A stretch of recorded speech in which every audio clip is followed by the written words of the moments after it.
Hello everyone! Magandang buhay po sa lahat. Welcome back po dito sa ating Mathematics Tagalog tutorial. Sa video na ito ay papaliwanag ko po sa inyo about solving word problems involving experimental probability. I am going to present 8 word problems with complete computation and answer. So ipapaliwanag ko po yan in step by step.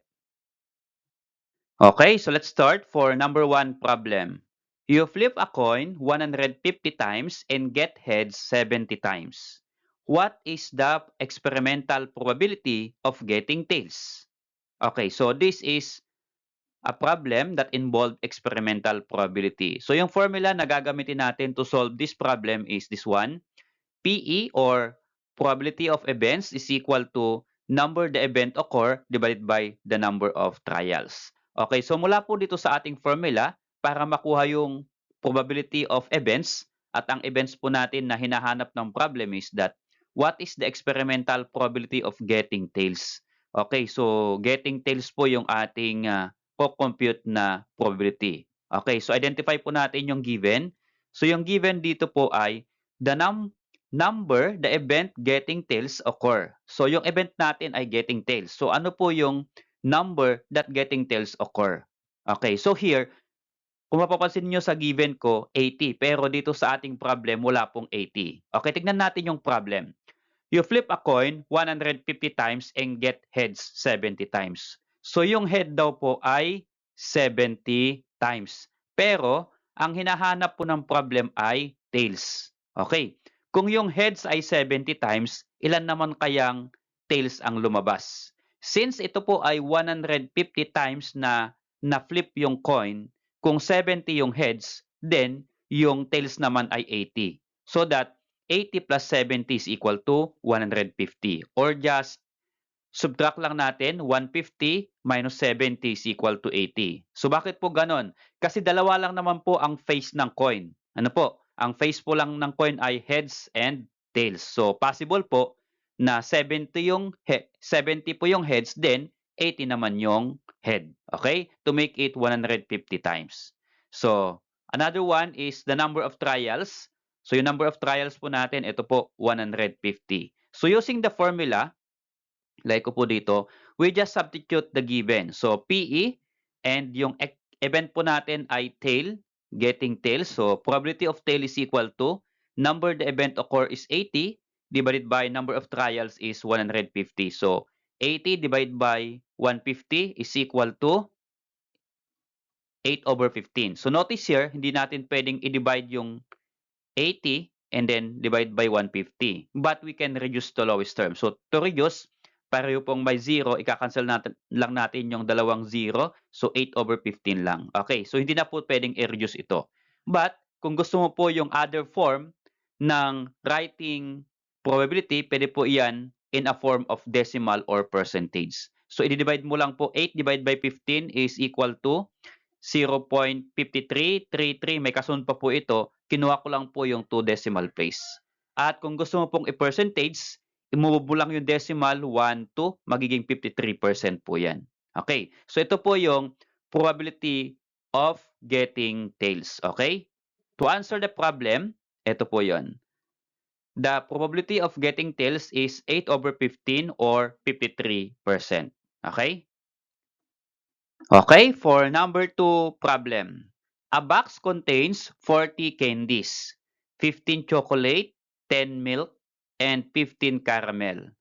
If you randomly select a candy 35 times with replacement and get a milk candy 5 times, what is the experimental probability of not selecting a milk candy? Okay, so this problem is all about experimental probability. Now, kung mapapansin niyo, ang dami pong given dito sa ating problem. So, 40 candies, at ito po ay binubuo ng 15 chocolate, 10 milk, and 15 caramel. If you add 15 plus 10 plus 15, that is equal to 40 candies. Okay? So, here, meron po tayong 35 times. So, ito po ay if you randomly select a candy 35 times with replacement and get a milk candy 5 times. Okay, so ang number of trials mo natin dito ay 35 times. At kapag ang nakuha mo daw na milk candy is 5 times, now what is the probability of not selecting milk candy? So meron po tayong term dito na ginamit. Medyo nakakalito pero dapat wag po kayo malito. So meron po tayong not selecting milk candy. O, tignan po natin. Again, using this formula. Okay? Then, ang kailangan po natin dyan to solve the experimental probabilities that number the event occur. So ano po ba yung event natin dito? What is the probability or experimental probability of not selecting a milk candy? So here, ang given po natin dito ay, okay, ito pong number the event occur. So, number the event at yung event po natin is not selecting milk candy occur. So, ilan po bang beses nag-occur yung not selecting milk candy? Okay, bakit po nilagay kong 30? Wala naman pong 30 dito. Okay, notice here, bilugan ko po, 35 times po na nag-randomly select po tayo. At yung milk candy ay 5 times. Okay? So, ulitin ko po. 35 times na nag-randomly select tayo at yung milk candy po ay 5 times. Okay. Pero ang hinahanap po ng problem, ng question is not selecting a milk candy. Ibig sabihin, hindi kasama yung milk. Kung hindi kasama yung milk na 5 times, ima-minus natin doon. 35 minus 5 is equal to 30. Okay? So, yan po yung number the event not selecting milk candy occur. And again, kailangan po natin yung number of trials. Ang number of trials po natin ay itong 35. Okay, 35 times. Okay, so this is our number of trials. So here, sa ating probability problem, hindi na po natin magagamit itong given na ito. 40 candies at 15, 10, and 15. Okay, ang magagamit lang po natin ay number of trials occur or the number of event occur at yung number of trials. Okay, using this formula, substitute lang natin. Probability of not selecting milk candy is equal to, okay, number the event occur, ito po 30, and then number of trials is 35. So 30 divided by 35, or reduce natin sa lowest term kasi hindi natin pwedeng i-divide, then that is 6 over 7. So ano po yung ating divisor dito? Pwede pong i-divide ito both by 5. So 30 divided by 5 is 6. And sa denominator, 35 divided by 5 is 7. So 6 over 7 ang lowest term. So yan po yung kanyang probability. But if you want in other form, pwede pong in decimal, 0.86. Or in percentage, pwede naman pong 86%. Okay, so that is the probability of not selecting milk candy. To answer the problem, ito po, simple sentence. The probability of not selecting a milk candy is 6 over 7 or 86%. Okay, for number 3 problem. You draw a card from a standard deck of 52 cards 90 times with replacement and get a heart 30 times. What is the experimental probability of not drawing heart? Okay, mayroon naman pong word na not drawing heart. Okay, so here we are going to use the formula. Okay? Pero ano po ba yung given na kailangan natin to use this formula? Okay, number 1, number the event occur. Okay, so here, meron po tayong number dito, 52 cards, 90, and 30. Pero double check natin. Analyze natin yung problem. You draw a card from my standard deck of 52 cards. So yung 52 cards na yan ay yan po yung standard na number po ng cards. Okay. Sa Tagalog, baraha. Ano po? Okay. So ginagamit po sa mga sugal o kaya sa mga lamayan, yung baraha. So ang standard number po talaga ng card ay 52 cards. So sabi po niya, if you're going to draw 90 times with replacement and get a heart of 30 times. Okay, so ibig sabihin, nag-draw ka ng card 90 times at yung heart daw po ay 30 times. Or again, 90 times yung draw mo at yung nakuha mo out of 90 times, nakakuha ka ng heart na 30 times. So here, ang given po natin dito ay number the event not drawing heart occur is 60. So, saan ko po nakuha yung 60? Wala naman po dito. So, notice here sa problem, ang hinahanap kasi ng problem is, what is the experimental probability of not drawing heart? Okay. So, meron po tayong not drawing heart. Kaya, out of 90 na draw at 30 yung hearts, ilan po yung hindi hearts? So, ang hindi hearts po ay 60 or 90 minus 30 is equal to 60. Kaya, nilagay ko po ditong number the event occur is 60. Ito po yung not drawing heart. Okay. So, nagets po ninyo? And then another one po ay kailangan po natin yung number of trials. So, here, ito po yung number of trials natin, 90 times. So, number of trials is equal to 90. So using the formula, substitute lang po natin. So probability of not drawing heart is equal to number the event occur is 60. So here, divide by the number of trials is 90. So 60 over 90. And you cannot divide but you can reduce to lowest term. Okay? So ang lowest term po niya ay 2 over 3. So ano po yung divisor ng 60 and 90? So ang divisor po diyan ay 30. Okay? So 30. So 60 divided by 30 is 2 and 90 divided by 30 is 3. Okay? So the probability of not drawing heart is 2/3 or in decimal, pwede pong 0.67. Ni-round off ko po ito, so 2 decimal place po ito. Or in percentage, 67%. Okay? So here, to answer the problem, the probability of not drawing a heart is 2/3 or 67%. Okay, number 4 problem. A basketball player makes 54 out of 72 free throw attempts. What is the experimental probability of not making a free throw? Okay, so again sa ating problem, ang hinahanap po niya ay the experimental probability of not making a free throw. Okay, so ang gagawin po nating formula ay ito po, our original formula for the probability of getting an event. Okay, and yung given po natin, ano po yung given natin doon? Unahin po natin itong number the event occur. Okay, so a basketball player makes 54 out of 72 free throw attempts. So ibig sabihin, 54 po yung na-shoot out of 72 na free throw. Okay, so ang hinahanap po ng problem is, what is the experimental probability of not making free throw? Ibig sabihin, ang hahanapin po natin na probability ay yung hindi po na-shoot na free throw, not making free throw. Kung na-shoot po niya yung 54 out of 72, ilan po yung hindi na-shoot? O ilan po yung hindi pumasok na free throw? So, isusubtract lang po natin diyan. 72 minus 54. Kaya yung 72 minus 54, that is equal to 18. So, ito po yung number the event occur is equal to 18. Yung 18 po, again, not making free throw. Ibig sabihin, hindi po pumasok na free throw ay 18.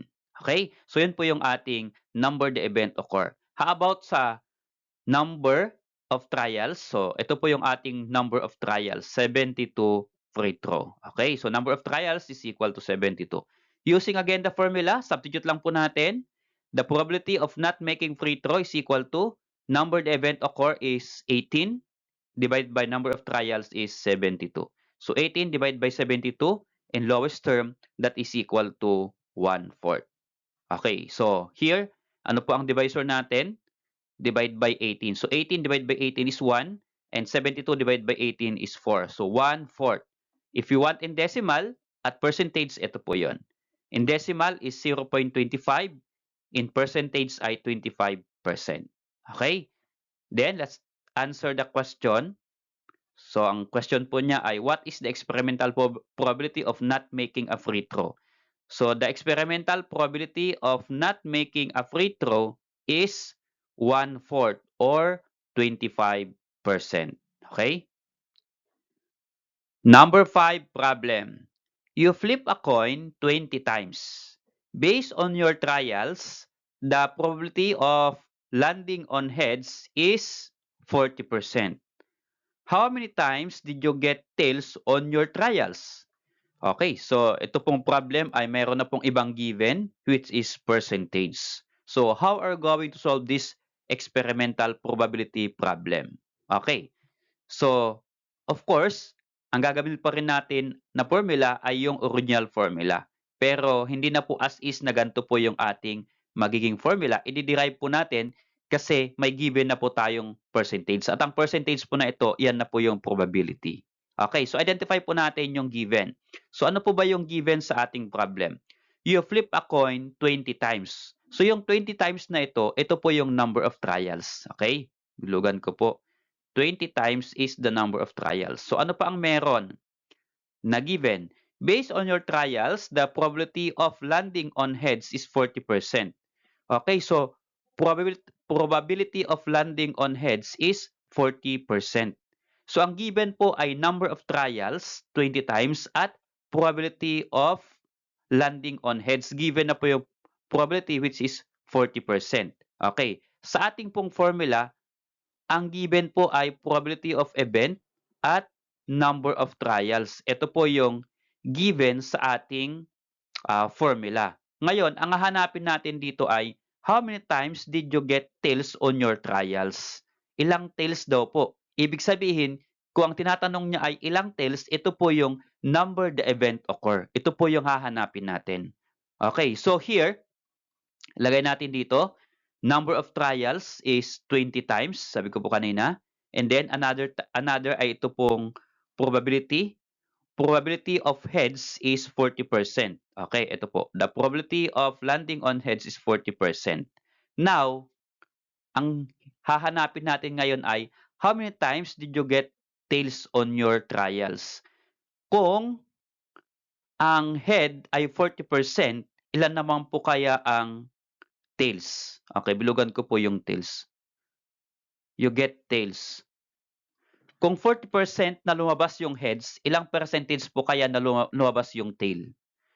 So sa percentage, ang pinag-uusapan lang po natin ay hanggang 100% lang po. Okay? Hanggang 100% lang po sa ating probability. Kaya kung yung head po ay 40, then yung tail naman ay 60%.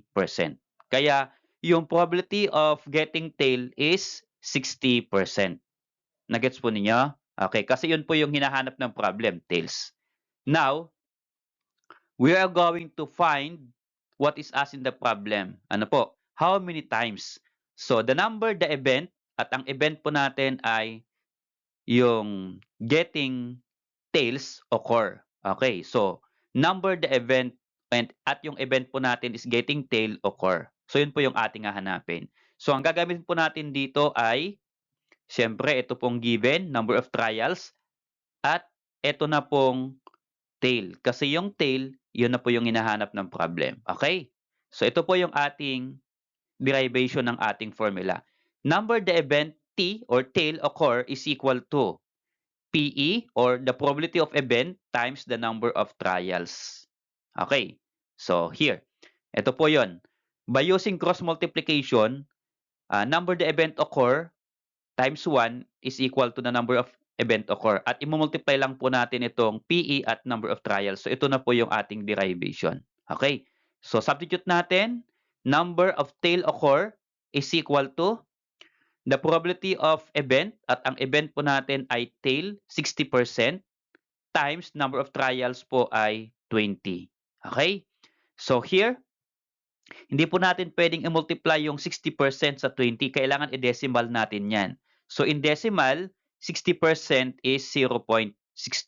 Okay, naipaliwanag ko po na yan sa ating previous lesson. Okay. Or, kung di po nyo maintindihan, paano po ba mag-change from percentage to decimal? I-move lang po yung decimal going to the right. Going to the left rather. Okay, kung andito yung decimal, always po kapag walang decimal na nakalagay, yung decimal ay nasa pinakang right. So, 1 to, moving 2 times 1 to, kaya 1 to 0.60 or 0.60 times 20. So, 0.60 times 20 is equal to 12. So, therefore, the number of tail occur is 12 times. Okay? To answer what is asked in the problem, how many times did you get tails on your trials? Okay, so the coin landed on tail 12 times. Number 6 problem. In a box, there are 20 red balls and 10 green balls. If you randomly select a ball 50 times, you find that there is a 20% chance of getting a green ball. How many times did you get a green ball in the experiment? Okay. So ito po yung ating problem. Now, analyze po natin. Ulitin natin, nabasahin at intindihin yung problem. In a box, there are 20 red balls and 10 green balls. Okay. So ilan po lahat yung balls? 20 plus 10, that is equal to 30 balls. Next sentence, if you randomly select a ball 50 times. Okay, so ano po itong 50 times sa ating given? Bilugan ko, kailangan po natin ito. Okay, so yung 50 times, yan po yung number of trials. You find that there is a 20% chance. Okay, so 20%, bilugan ko po yung 20%. 20% chance of getting, ano po yung 20%? Green ball. Okay. You find that there is a 20% chance of getting a green ball. Now, what is the question? How many times did you get a green ball in the experiment? Okay, so medyo madali po yung problem kasi green ball yung given, green ball po yung hinahanap. Okay? So, green din po ulit yan. So again, using the formula, okay, yung original formula at ito po yung ating given. So the number of trials po natin, ito po 50 times at ano po itong given natin na 20% getting green ball. So yung 20%, yan po yung probability of getting green ball. That is 20%. Since hindi na po tayo or hindi na po tayo mag-change, hindi na po tayo magsusubtract from 100% kasi ang given ay green ball at ang hinahanap ay green ball din. So okay lang. Gagamitin na po natin itong 20% the probability of getting green ball. Okay. So hahanapin na lang po natin dyan ay how many times did you get green ball? So number the event, green ball occur. So using the formula again, number the event, getting green ball occur is equal to the probability of event times number of trials. So, ito po yung probability, ito po yung number of trials. So, substitute lang po natin. So, here, probability is 20% at number of trials is 50. So, 20% times 50. Again, i-decimal natin yung 20%. That will become 0.20 then times 50. So, 0.20 times 50 is equal to 10. So, number of green ball occur is equal to 10 times. So, again, answer in question, the number of times you get the green ball is 10. Okay? So, that is how to solve the problem. Okay, for number 7 problem. You flip a series of coin flips landed on heads 15 times out of all the trials. If the experimental probability for landing heads was 30%, then how many trials were executed? So dalawa lang po yung ating given. So 30%, bilugan ko yung 30%. Ang 30% po ay probability of landing on heads. Okay? Another given, 15 times. Ano po yung 15 times? Ito po yung landed on heads. Okay, ulitin ko. Dalawa po yung ating given. Landing on heads 15 times at probability of landing on heads is 30%. So ano po yung given natin dyan? So yung 30%, yan po ay probability. Tama po, nakalagay dito. Probability of for landing heads was 30%. So PH head is equal to 30%. Then another given ay 15 times. So number, the event occur is 15 times. Ito po ay landing on heads. Okay, kaya head po nakalagay dyan. Now, ano po yung hinahanap natin? Ang hinahanap natin is the number of trials. How many trials were executed? So itong number 7 problem, ang hinahanap naman ay number of trials. So given po yung probability at given po yung number the event occur. So ano po yung formula na gagamitin? So yung formula po na gagamitin natin dito ay ito po. Number of trials, kasi yun po yung hinahanap natin, dinerive ko po mula po sa ating original formula. For the number of trials is equal to number, the event occur, divided by the probability of event. Okay, so paano po? Number of trials is equal to number the event occur. Ilan po bang lumabas yung head? That is 15, kaya 15. At ano po yung probability of that event? 30%. So 15 divided by 30%. Here, you cannot divide directly 15 divided by 30%. Kailangan i-decimal muna natin yan. Kaya ang decimal po ng 30% is 0.30. So again, paano po?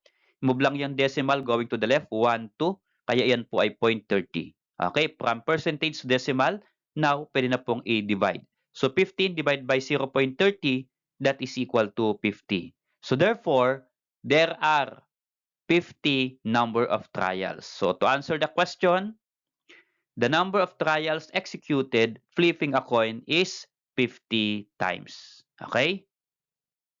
To end up the discussion, let us try this activity to master the lesson, or let's see how you understand the lesson. Answer the probability question or problem.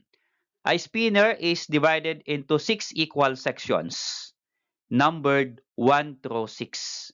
If it landed on 5 at 40% of the time and it occurred 20 times, then how many trials were done? Okay? So, pwede po ninyong isolve tong problem na ito. While solving, pwede po ninyong i-pause muna yung video na ito. At kapag mayroon na po kayong sagot, pwede na po ninyong, baka pwede naman pong i-share ninyo sa comment section ng video na ito. At kung hindi niyo po kaya kung paano po ito isolve, pwede lang po kayong magtanong sa akin sa aking Facebook page account na Native Man Math Tutorial. So, comment lang po ninyo o kaya chat po kayo sa aking messenger. At tutulungan ko po kayo kung paano po isolve itong problem na ito. Okay? Salamat po sa inyong panonood. I hope po natulungan ko kayo on how to solve word problems involving experimental probability. See you on my next discussion about fundamental counting principle.